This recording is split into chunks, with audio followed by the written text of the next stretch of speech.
Coupe la lumière, je vais te parler du jeu qui a traumatisé YouTube. Coupe la lumière, mets un casque, imagine, tu ouvres une porte, t'entends un truc respirer dans le couloir, tu peux pas te battre, tu peux même pas courir longtemps, tu peux même pas regarder le monstre trop longtemps, sinon ton perso devient fou.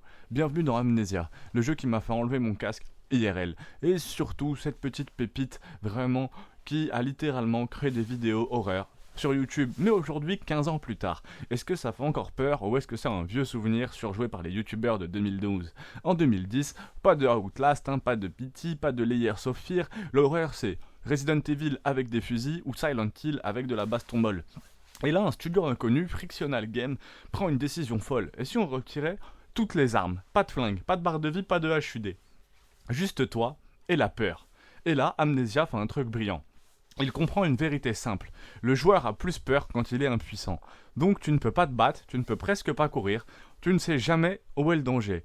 Mais tu peux ouvrir les portes à la main, déplacer les meubles et te cacher dans une armoire. C'est tout con mais ça change tout, parce que chaque porte devient une décision, chaque couloir devient un pari, et chaque bruit te fait freeze. Et ils ajoutent le truc le plus vicieux, la sanité mentale, ça vous fait penser à des choses si vous jouez à Fear and Hunger.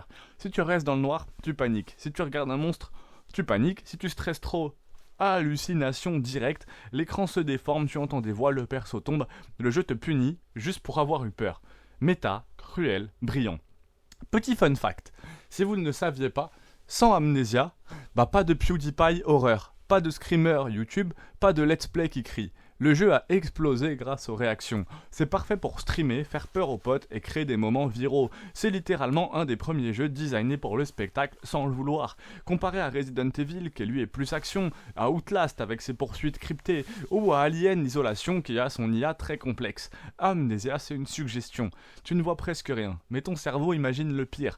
Et c'est 10 fois plus fort. Parce que oui, faut être honnête, aujourd'hui, gameplay lent, pulse souvent chiant, animation datée, peu de variété d'ennemis, très peu impressionnant graphiquement. Si t'es habitué aux jeux modernes très dynamiques, ça va te paraître mou. Mais le jeu ne cherche pas à te divertir, il cherche à te rendre mal à l'aise. Et ça marche toujours. Je te jure, première nuit où j'ai rejoué, 2h du matin, casque noir complet, j'ouvre une porte, j'entends un pas derrière moi, je me retourne, rien du tout. Je referme la porte, j'éteins le jeu. Voilà, c'est pas un jumpscare, c'est juste mon cerveau. Et ça, c'est le vrai pouvoir d'Amnesia. Alors, est-ce que c'est parfait? Non. Est-ce que ça a mal vieilli? Oui. Mais est-ce que ça reste l'un des jeux les plus flippants jamais créés? À 100%. Si tu aimes l'horreur psychologique, l'ambiance, les jeux narratifs, c'est un classique obligatoire. Si tu veux de l'action, du gunfight et du rythme rapide, passe ton chemin. Amnesia, c'est pas juste un jeu, c'est une expérience. Et surtout, c'est le jeu qui a appris à toute une génération à avoir peur dans le noir. Like si t'as déjà quitté le jeu par panique et dis-moi, est-ce que t'aurais survécu au château ou pas? Amnesia t'a encore traumatisé. C'est un très très beau souvenir d'enfance, vraiment Amnesia. Très gros jeu, j'espère que ça vous aura réveillé un peu quelques souvenirs et que ça vous aura plu. Prochain jeu en commentaire, c'était Remix, plus de 1000 tests sur la chaîne.